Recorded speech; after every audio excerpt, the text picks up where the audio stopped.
Welcome to the Utah Puck Report. I'm your host, Jay Stevens, your friend in hockey. And we'd like to thank our sponsors, Larry H. Miller Toyota in Murray, where you're not just, you're not just a customer, you're part of the family. When you're part of the family, it's super easy to get your car or truck serviced. Just stop in. And if you don't have a Larry H. Miller Toyota right now, just go to Murray, check them out, or you can check them out online at larryhmillertoyota.com. Guest today, good friend of mine, been on the show a few times, did some pregame stuff. My good buddy, Adrian Denny. Adrian, how are you? Hey Jay, it's great to be back. Thanks for having Good. me, man. It's so good to have you because, you know, there are a lot of hockey analysts that you can talk to that will read up and you know, they are students of the game, but like you understand the game. You've been just so into the game and immersed in the game for so long. I think it's just second nature for you now. And I think it's easy for you to look at a situation and see, like you have the coach's eye. You can see who should be in that situation. So that's why I'm gonna harass you and pick your brain for some upcoming information. Couldn't be more excited to talk hockey. How's your summer been? Do you actually get away from hockey during the summer? Yeah, it's been great being back in Utah on a permanent basis and enjoying our mountains and our lakes and going out for the morning runs and I live up in Holiday.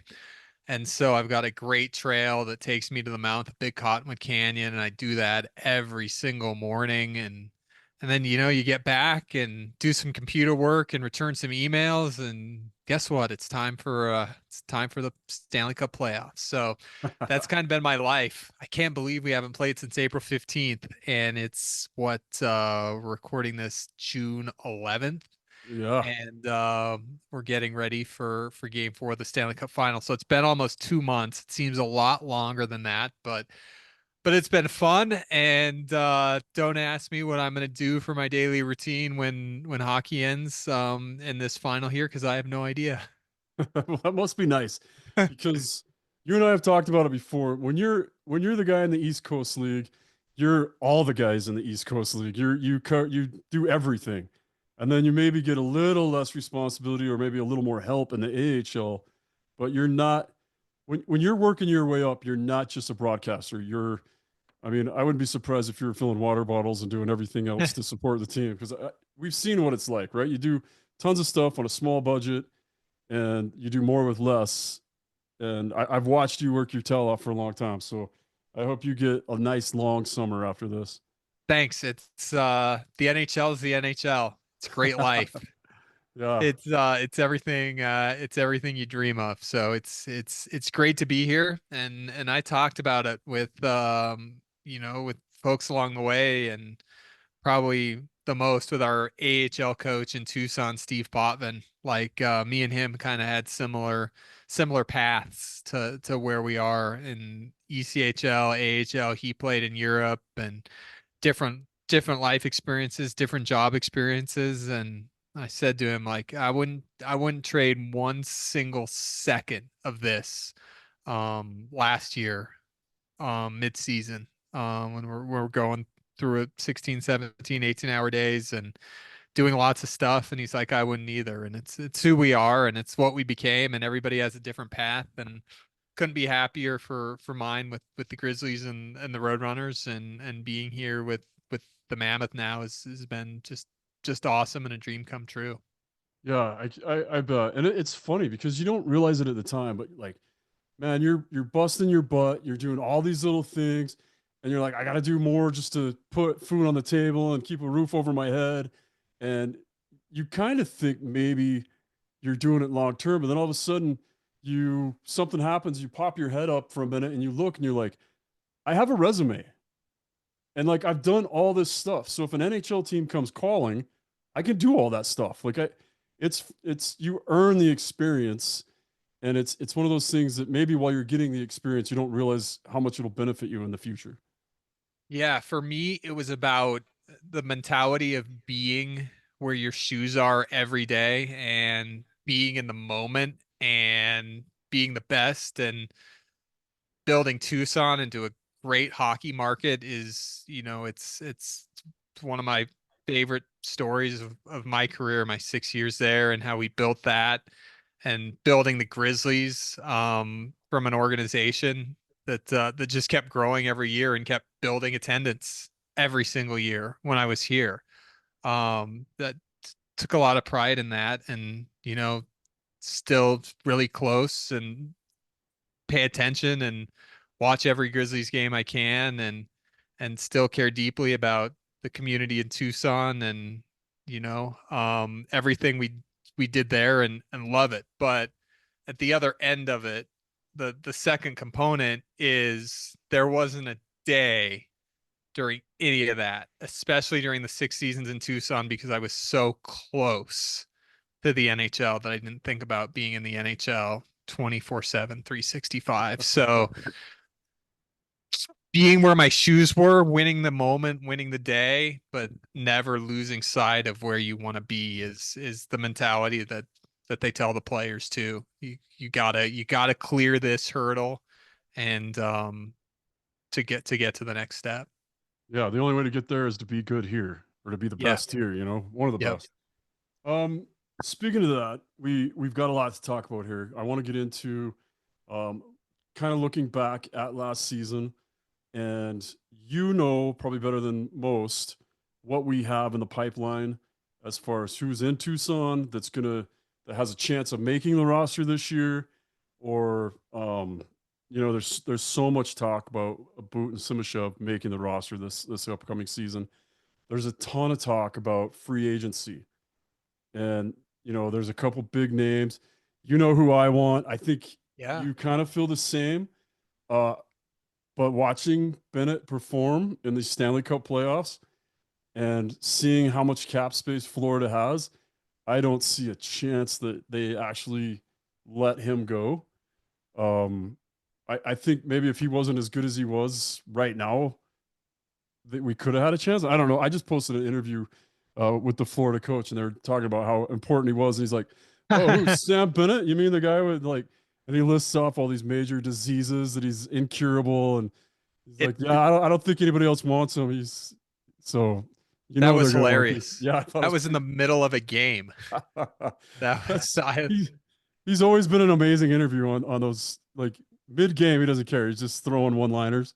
Yeah, he's a prize. He's a really good coach and a good interview. And Jackie Redmond with Turner just does a phenomenal job talking to the coaches and the players during intermissions, in game, and it's like she's just having a casual conversation with them. And that's really been one of the things that I've enjoyed here in the Stanley Cup final, with Turner having all the action. She was so quick too, because she's like, "Hey, that was the play of the game right there." Like she awarded him play of the game just for that comment too. So yeah, Yeah. she's great interview, great interview. Um, I just lost my page. I was looking at my main thing from last year where I thought the Mammoth could improve for this upcoming season is the power play, and the same kind of forced transfers into overtime wins. Because when you break it down, the overtime losses we had, if you look at the overtime losses, they if we would have won those, we probably would have made playoffs, right? But if you look at who we lost to, who scored the goals, Crosby, Bedard, like the biggest names, biggest goal scorers in the NHL are the ones that beat us in overtime. So we have to walk away taking some kind of, I don't know, like a pat on the back, or one of those. It was a win, kind of like it was good that we got the overtime and then we got the loss, but we're losing to the biggest names in the NHL. What do you think has to happen to make our power play better and to make us a little bit better in overtime? Those are two really good questions, Jay. I I'm, I I'm starting heard you off with the best ones. I heard Andre Tourney on our Nashcast podcast earlier today with Tyson Nash and Mike Folta, and they said you guys were so close against Edmonton, LA, Florida, and he's like, yeah, but we didn't win, so we have to find a way to win those games. And you're exactly right on the 3-on-3 and on the power play. And I look at this offseason in two different components. Do you remember in training camp last year? In fact, let's go all the way back to the offseason last year Okay. when Utah entered draft week without a single defenseman signed. Yeah. Remember that? Oh yeah. And then we get to training camp and Andre says, we know we're going to score a lot of goals. Can we keep the puck out of our own net? And that's what we saw the first three games. You win 5-2 against Chicago, the overtime win against the Islanders, overtime win against the Rangers. Oh, power play goals, 3-on-3 goals. And then Dursey got hurt. And when Yeah. Dursey got hurt, it was a complete shift. Utah changed the way that they played overnight because they had to.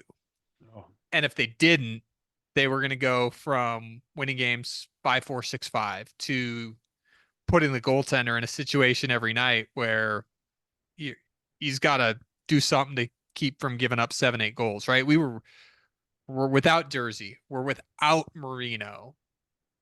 Maverick Lamoureux is bursting onto the NHL scene. But we had to change how we played to start playing 2-1 games, 3-2 games, right? To try and win those games. And it's a shift. It's a different mentality. So we went from 3 games like, gosh, we're going to score 5 or 6 every night to we can't give up 7 or 8 every night. And we've got to find a way to win these games 2-1. So that shift in mentality, you can't change it overnight when Dursey, Marino, Gunther, Cooley come back from their injuries. We were kind of in a spot and we were having success. We finished, you know, on the border of where we wanted to be in terms of points to make the playoffs. Not over it, little under it.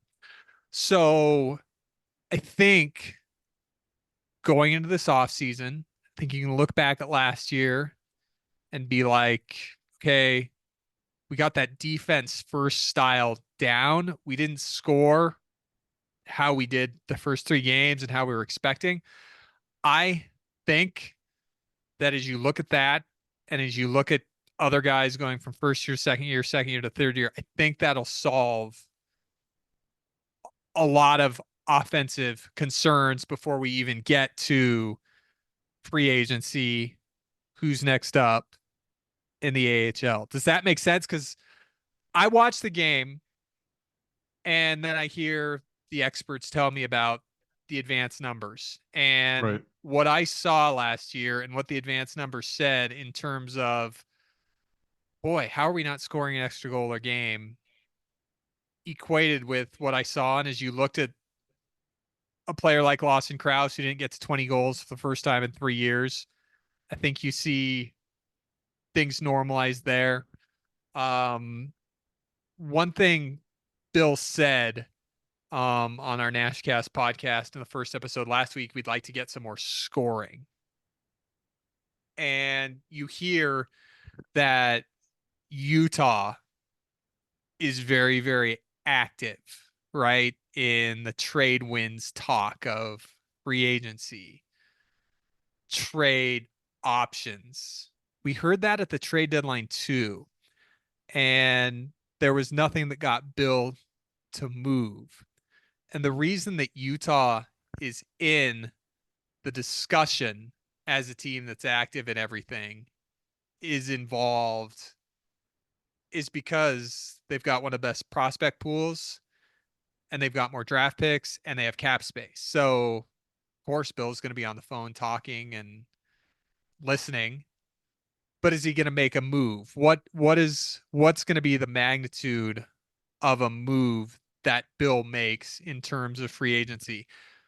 Over the last year, he's had to temper Utah to this is what last year was year 4 of a build. Yes, we have the cap space. We don't want to spend it all at once because we've got guys coming up that we want to get re-signed. Logan Cooley is the next. Clayton Keller's not under contract forever, right? So you don't want to get to the point where you made a big splash and then you can't re-sign your core guys. So that's why I think there's so much buzz about Utah because of the prospect system, the draft picks, and the cap space. If Bill sees something that he falls in love with, he's going to pull the trigger on it.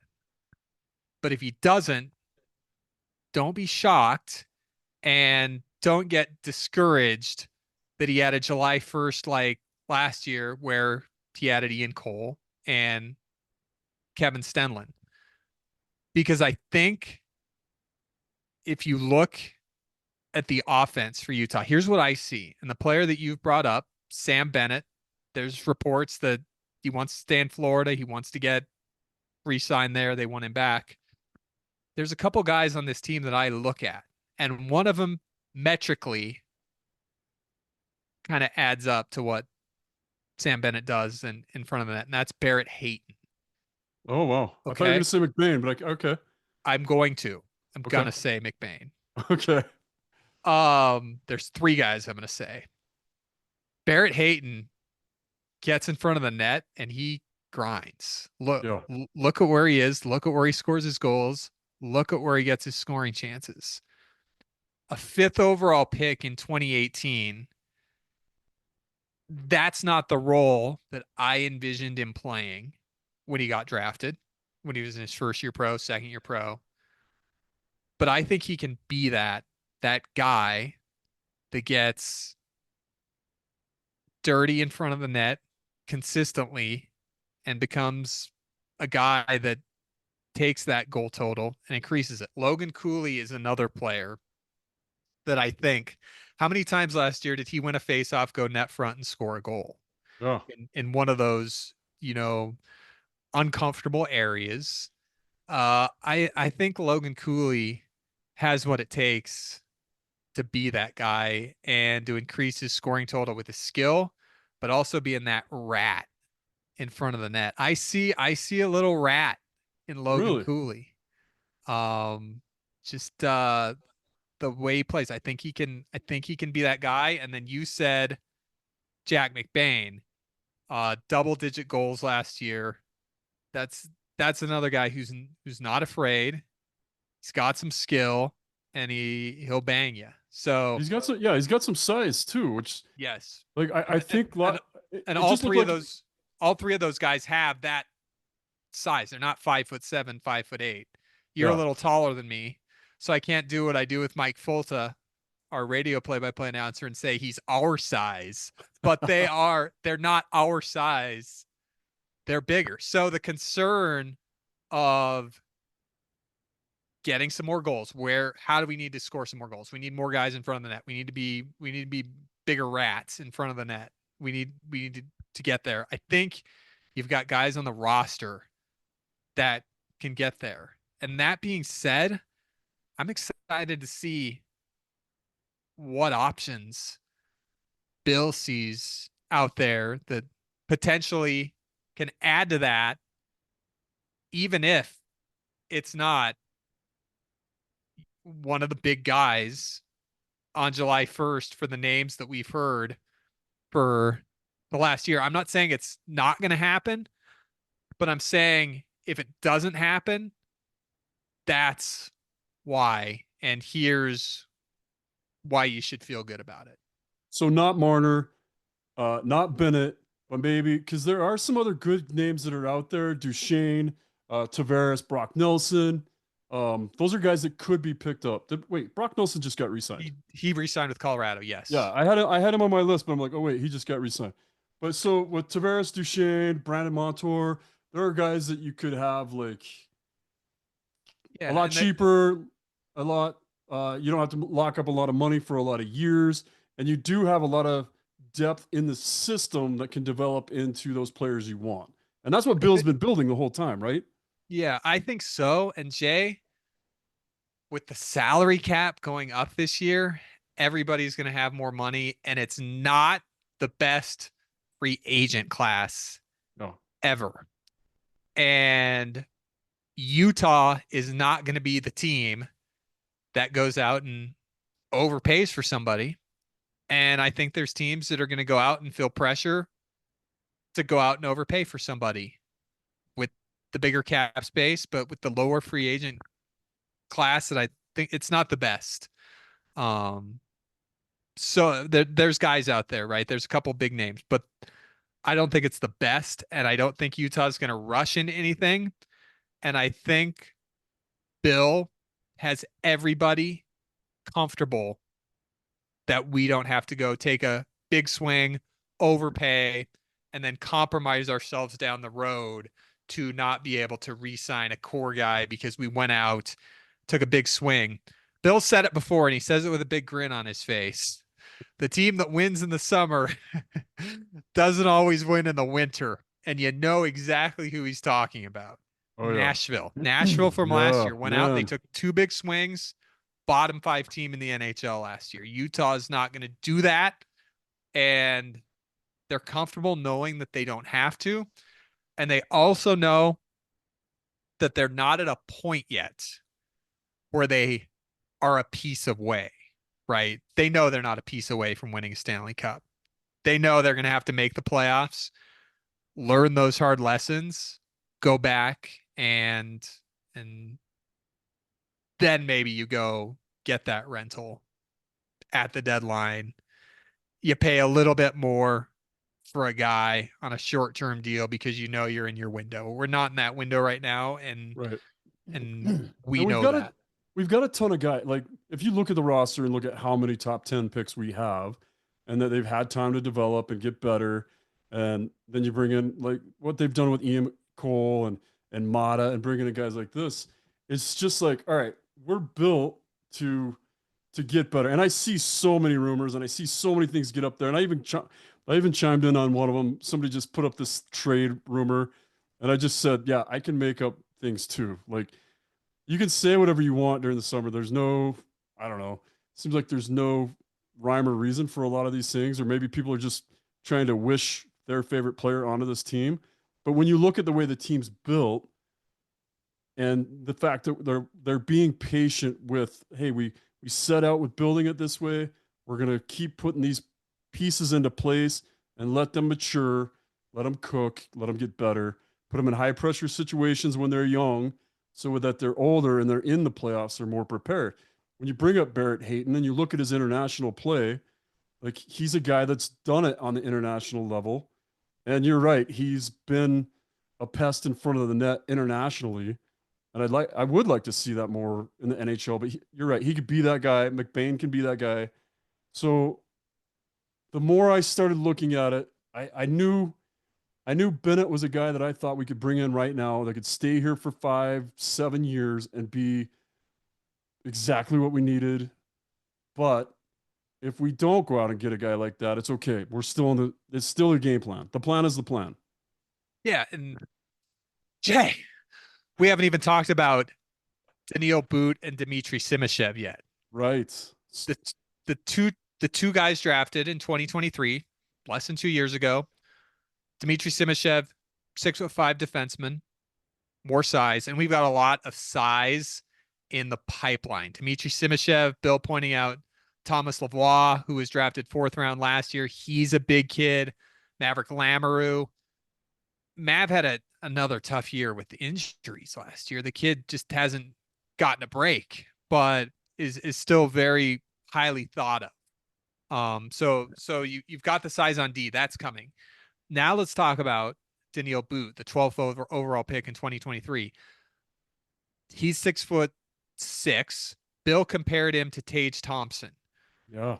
Tage Thompson in Buffalo, the last 4 years, has had almost a 30-goal season, high 20s, a 30-plus goal season, and 2 40-plus goal seasons. So you want to talk about creating offense, getting to the net, and your GM just compared him to Tage Thompson? That's another guy that Yeah. we've already got here that's ready to go on an entry-level contract. So Yeah, 3 years, less than $1 million a year for both of those guys. yep. I mean, I was talking about that on a show a couple of weeks ago. I don't think people understand how much that helps us cap space wise, and how much that helps us immediately with having a little bit of grit in the roster. Huge. So, and Bill thinks those guys could be NHL ready. And I might be underselling that. So, uh, that's really exciting. But but another thing, I'm just to temper everything, right? Um, you get draft grades and everybody reacts, and you've heard the stories about the combine and the fun stories that you've gotten coming out of that, and who's taking who to dinner and Yeah. blah blah blah. But one thing Bill didn't point out before I get to my main point here, one thing Bill pointed out earlier this week was they're not just taking one player to dinner typically. There's a long table. They have 7, 8, what have you, prospects that they're taking to dinner. It's not just Utah took blank to dinner, but they also took 6 or 7 other guys typically in most cases. So keep that in mind. But in 2023, when Bill drafted Dmitry Simashev and Daniil Boot um, in the top 12, they didn't get A pluses for those picks from the quote unquote experts because Right. nobody saw those guys play. It was right around the time that the conflict in Ukraine started with Russia. So that limited travel for scouts wanting to watch players in Russia. And it was also a couple years removed from COVID as well, when travel was restricted and most of the scouting was done remotely. Bill Armstrong and his staff found a way to get to Belarus to watch those two players, Dmitry Simashev and Daniil Boot, playing in their under 18 tournament that they were in. Utah and New Jersey, or Arizona at the time, and New Jersey were the only two teams that were there watching that tournament. And they felt that those are the two best guys in the draft to take. And they were one of two teams that had actually seen them play. Nobody knew about them. So you So just those could have been first overall picks, maybe. Like if more people would have seen them and the yeah, competition would have been up. you Oh, got to think they would have been higher. But wow. the legwork that Bill put in, and you talk about prospects and you hear names and fun stories coming out of the combine. I don't think that we've done a good enough job of introducing to the folks here in Utah who Bill Armstrong has in charge of amateur scouting. He's got Daryl Plandowski, um, who was the assistant director of amateur scouting for Tampa Bay when they built that from the ground up. And he's got Ryan Jankowski, who he says has got more experience amateur scouting than anybody on earth, who they got from Buffalo. He's been with the Islanders. He's been with some other teams.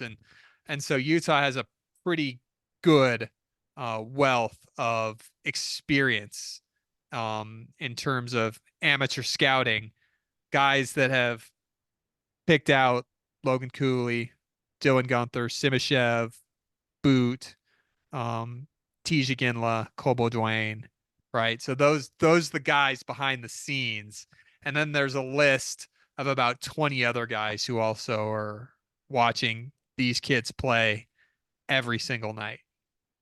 So you bring up Kobo Dwayne, and that's another guy that I wonder because I saw him in juniors, I saw him here, and he seems like a kid that has like he's about ready. Like it seems like, and I know he hasn't played in the A yet. And what do you expect him to make the roster this year? Or does it feel pretty comfortable that he's going to be in the A this year? Here's the situation there, Jay. So Cole is 19 right now. Yep. He doesn't turn 20 until April 24th, 2026.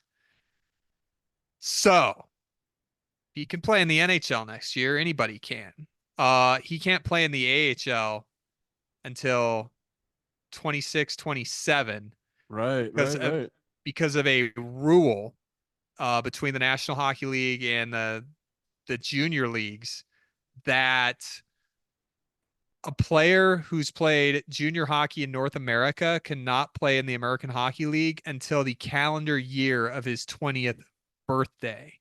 So with Cole being April of 2006, he can't play in the AHL until the 2026-2027 calendar year because it's December 31st or before. You have to be 20. Okay.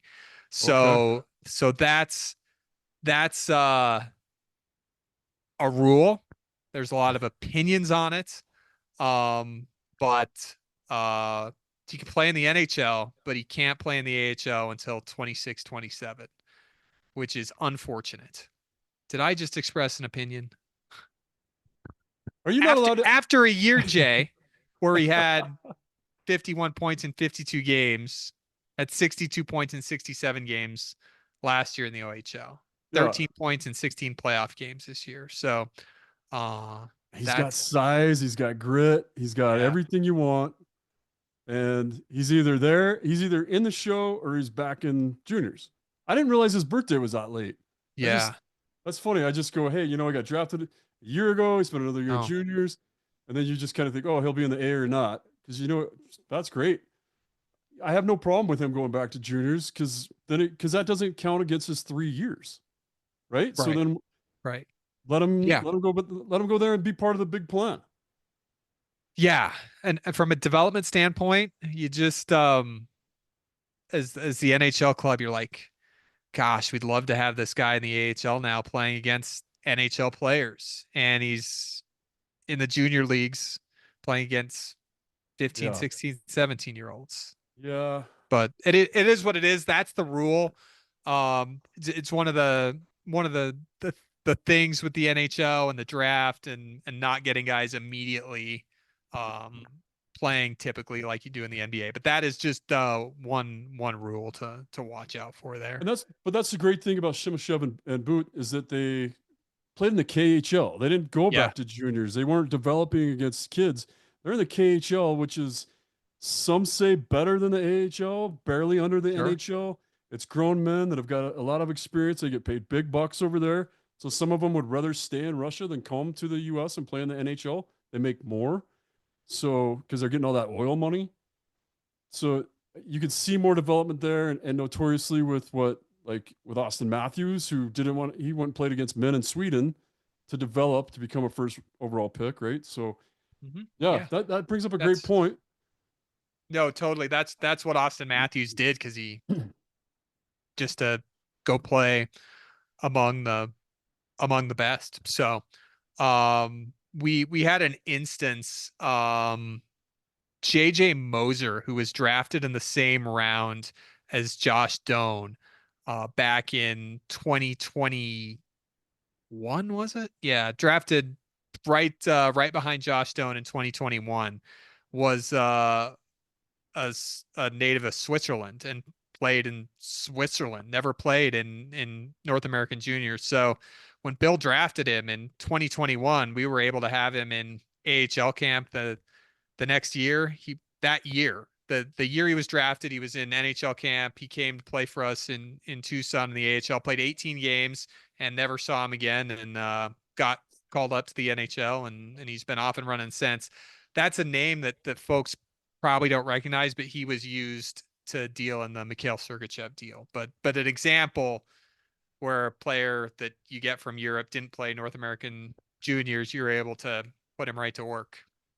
And when you talk about that, that's one of the things I want people to think about too, because when people start dropping hopes like let's trade for this guy, let's trade for this guy, and I say all the time, okay, who are you going to give up? Yeah. Because giving up Moser and I'm forgetting the other guy's name that we give up, Connor Geeky. Geeky. Yeah. Those are two players that you can tell Bill loved those players, and it's like you draft them, they become your family, and then you see another piece that fits your team, and the other team wants those little pieces of your family, and it's like I get it, it's a business, and this piece fits there, so let's get that piece and give up these pieces. But when you draft them, they're your family. You have so much hope for them, and then you go watch them play for Tampa and do well. It's got to sting a little bit. Not that you would change it because Sergachev has been amazing for us. But when people are talking about going out and making trades, and I know you've seen it, I know how you feel about Michelli, and I know you Yeah. know he's got so much up potential. And right now, like if you get on anywhere online that's talking about the Mammoth, they're talking about him being trade bait, basically. That's gotta, I don't know, it just cuts a little bit. You like him as a person and you love him as a player. Oh, I've made Connor McDavid comparisons to Matthias Michelli, but Really? he's put up 20 goals in the NHL. Last year was a tough year for him. Everybody has years like that. Not everybody, but it's common, and there was more depth, and he was in a different role, and there's just only so many spots. But that's why Utah is always mentioned as being, oh, Utah's active. Utah could take a swing because of guys like JJ Moser, Connor Geeky. You've got Matthias Michelli on the roster. Like, people call about good players and draft capital and cap space to make deals work. So Yeah. Uh, Talking about draft, the Brady Martin all of a sudden is on everybody's radar. And before the combine, before everything else, it seemed like he was anywhere between 10 to 15 ranked on the right. pre-draft rankings. And now if you look at a few of the mock drafts, I'm looking at one right now that is where'd that mock draft go? Uh, Bleacher Nation has him going high. A lot of people have. Well, it's crazy, right? Like a lot of people think he's going to go high. A lot of people think Utah is going to take him, unless somebody like Hagens or Misa is available. What's your vibe? I don't know if I'm using that word right. I hear all the kids use that word quite a bit. I think that's perfect. I think you used it right. I think that's good. I'm an old You balding didn't guy even have trying to to. use You the could word have just vibe. said it, man. It would have sounded cool. No, everybody knows I'm not cool. Um, what are you getting? What's the vibe like? And if you're going into the draft, it's your pick. What kind of a player are you trying to bring in, knowing that a fourth overall pick could be on the roster this season? That's the expectation. Top three, top five should play in the NHL this season. Could play in the NHL this season. The draft is such a lot. Um, because you read the mock drafts and you hear the stories, and it was a lot of fun hearing Brady Martin talk about growing up on the farm and being farm tough, and Yeah, I heard that part. Yeah, seeing the highlights. I don't know if I can give you a good answer, because 95% of the time, 99% of the time, guy you're going to draft, you're not going to see him in the NHL for a year or two or three.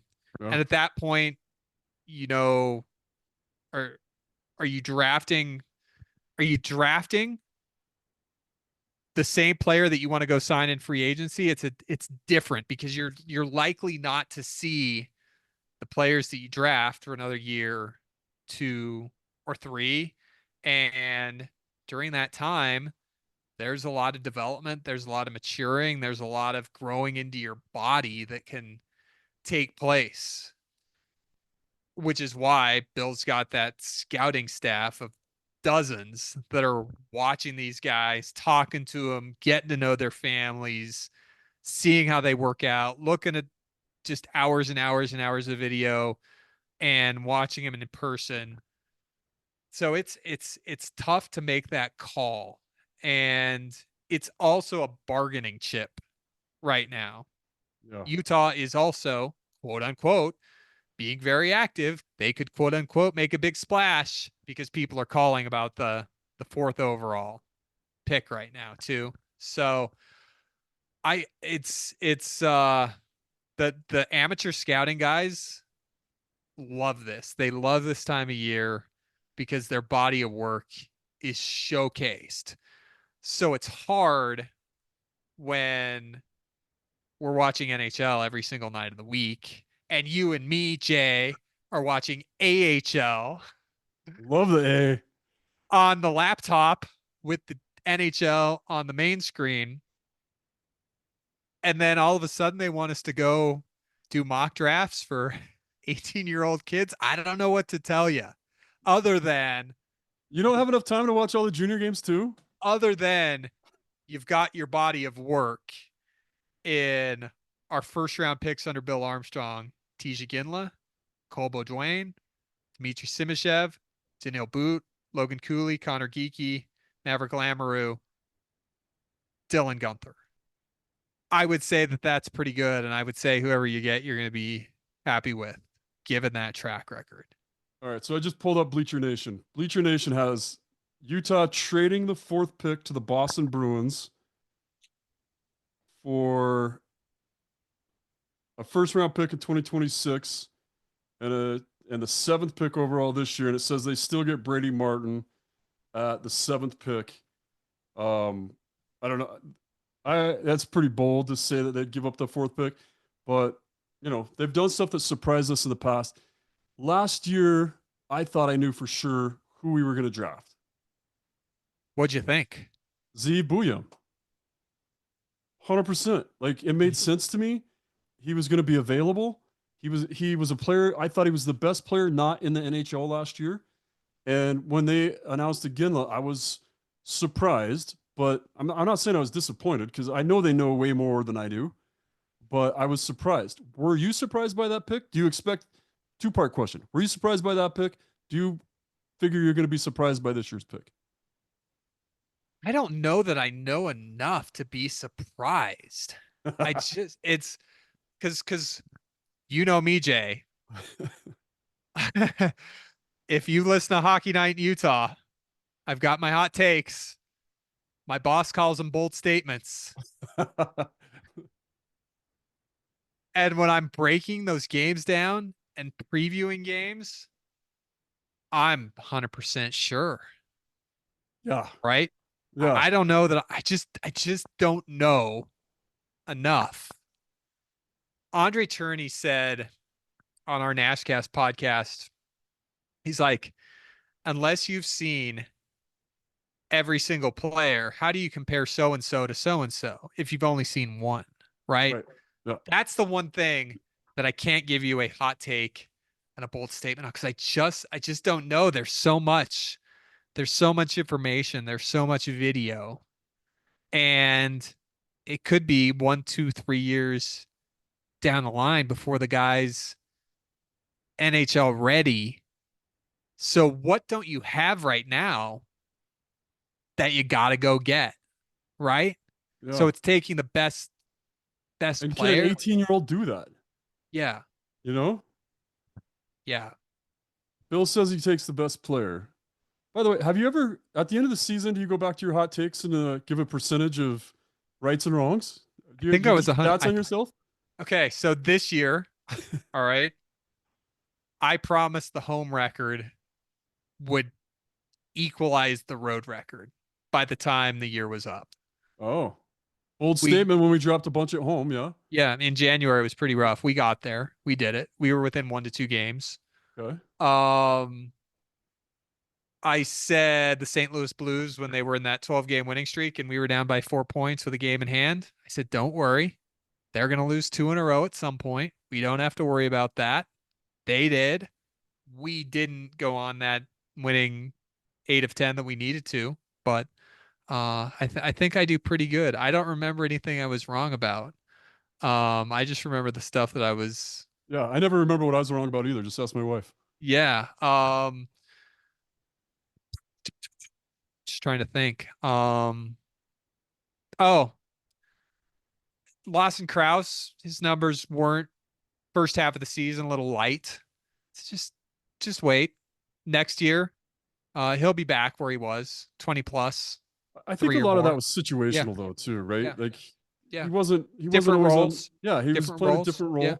There was It's more like, depth. He wasn't top six like he yeah. had been. So And I think that goes to what you were talking about and before too. and he also, man, I've never seen a guy with better scoring chances. He creates good scoring chances, and the shots just didn't go. So Yeah. I think that's another hot take area that I had. But yeah, I think it was pretty good. Good. That's good. I mean, Guess what? I'm coming back. that's They're good. bringing me back. That's I guess the proof's right there. I guess so. You knew what you were doing. All right. So can I get you to tell me who you think we're gonna pick? Do you know I'm not enough? even Have you looked at them? no, I can't tell you, man, because I don't know. I want to give you a good answer. And if I was giving you an answer, it would be because I've read mock drafts and not talked to our scouting staff because That's fair. they're not too available this time of year. I can. And Yeah. We got to and it keep would that under the veil, right? and it would be me reading stuff on the hockey news and thinking, "Oh, that sounds good." Yeah. Okay. That's fair. There- There's also a possibility that it gets dealed, that they trade it. It's a Yeah. huge bargaining chip right now. Especially if you think you've got enough in the pipeline right now, Yeah. and you're like somebody's going to give us something more. What helps us get to 94 points next year? Right. And is this Is it a fourth? Is it that? Like, I guess this if it's Misa or Schaefer available, then you keep it. Otherwise, you deal it. if this person, hypothetically, if we can make a deal, somebody that can help us get to 94 points next season, 98 points the next season, 104 points the season after that, or yeah, I think that's what it takes to move that. Okay. Yeah, that makes sense. That makes perfect sense. And that's what I've been thinking too. People ask me all the time if I'd keep it or trade it, and I usually just say keep it, but It's not going to be for a rental. It's not right. going to be for an expiring. It's going to be for somebody that becomes part of the core because you're giving up a fourth overall pick. Yeah.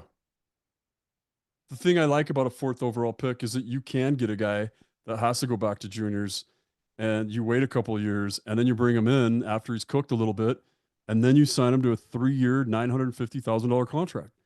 And that doesn't hurt your cap space at all. Like that's to me, it's just free players. That's Yeah, better than going and getting a rental player like you're talking about. 100%. And it's why you see teams like Vegas, Colorado, Florida win the Stanley Cup and not be able to re-sign their whole roster again. Right. Right. Right. So you just want to make sure you're in a good position to not make the playoffs one year and then, oh no, what do we do? Doesn't that blow your mind that looking at Florida and how good they are and what they've done and how they've built that team, the fact that they're going to have 19 million in cap space next year Crazy. blows Yeah. my mind. Blows my mind. Of course, we gave with the cap space going up $9 million. That's a free legacy player. Like They've got 19 and they probably need 35 to 40 to keep their group. not all of it this year though, right? Right. They only have four. They have 3 UFAs, right? They have three. Yeah. So that could have been a little high, but yeah. Yeah. So I think, and I know I get crap for this, and I was going to talk to you about this too. So I do get a little bit of heat because I talk about since I've been on the radio, since I've been doing stuff. And before we even had a team, people would say who's going to win the Stanley Cup, and I say the Florida Panthers. The minute they traded for Kachuk, it changed how they would play in the playoffs. I thought Yeah. with Barkov, who I think is one of the most complete players in the NHL and doesn't get enough credit. Well, you hear about McDavid and all those other guys, but you don't hear enough about Barkov. But if I'm going into the playoffs, I want Barkov, Bennett, Kachuk. I want those guys going out and doing what they do because I think the playoffs is not the regular season. The regular season, we talk about speed, we talk about pretty play, and the new NHL. But when it gets to the playoffs, it always comes down to the same old thing. Grind Same out. old thing. Yeah, grind out, beat them up. And it's not old school hockey, but it's old school hockey-ish. So I think Florida's done a great job. I'd like to see us add that grit and, move forward. Yeah. I think Daniil Boot's a big part of that. Yeah. And I think you can watch Cooley and Hayton and McBain grow into it, and that's before we're even adding anything. So I That's just haven't exciting. seen that part of Cooley's game. Maybe I wasn't watching close enough. I would love it if he was that player with those hands. Like if he could be, I I think I think he can do it because he's just such a boss. yeah. I Like don't even know if if I he's was coaching him, I don't know that I'd want him doing it because yeah, yeah. he's like he's your skill guy. But skill guys can do it. Mario Lemieux was your skill guy, and Yeah. he had no hesitation getting Yeah, in front of the net. I don't think Cooley's afraid of anything, and I think he'll do anything. Yeah. I think he's not gonna turn away from anything, and I think the more he does something, the more he likes it, and he's just starving for success however he gets it. Do you think the coaching staff asks him to grind out plays like that, get in front of the net and be the grinder and the finesse guy? I just look at where he goes and how he got some of his goals, and Yeah. I think you can see more of it. Yeah. You're right. As always, another hot take. He's right. Oh, I just you think of stuff and you've got time over the summer and you're like, look, this guy goes to the net hard. Yeah. Yeah, you're right. He does. There's more goals coming from that. Yeah. Yeah, he's just an exciting player to watch. He's I fearless. He's fearless. He'll do anything. I was a little surprised after Boot basically owned Dev Camp and the Dev Camp game that we didn't see like he didn't stick. Is that just because of the Russian deal? He was Or under contract. Yep. okay, that's They what were they were I wondered that. yeah, Daniil Boot and Dmitry Simishev were both under contract until this year. So to have him in development camp was a bonus Yeah, last year. perfect. Like I Yeah. thought he was amazing. Getting to see him play was amazing. I thought that Owen Allard was amazing in camp. I thought Baudouin was great in camp. So I think, man, it just gets me so excited to think. And I got the video today of seeing the Delta Center renovations, and Oh yeah. I'm just getting pumped, man. I'm just getting excited. It's a good thing to be a part of. Well, I think that's going to bring this episode to a conclusion. I think we've got a lot of stuff to digest over what we talked about, and we should get together after the draft. Have you back on the Yeah. show, and we'll digest that, break it down. Yeah, I'm here anytime, man. All right. Just let me know. Good friend Adrian Denny. Always just a bonus to have you on. You bring such a wealth of knowledge to the show, and I think you make me look smarter. So I like that. I love coming on, man. So don't ever be a stranger. It's my pleasure, and it's just fun. Killed an afternoon, 2 to 3 in June. Yeah, perfect. All right, and that is the Utah Puck Report.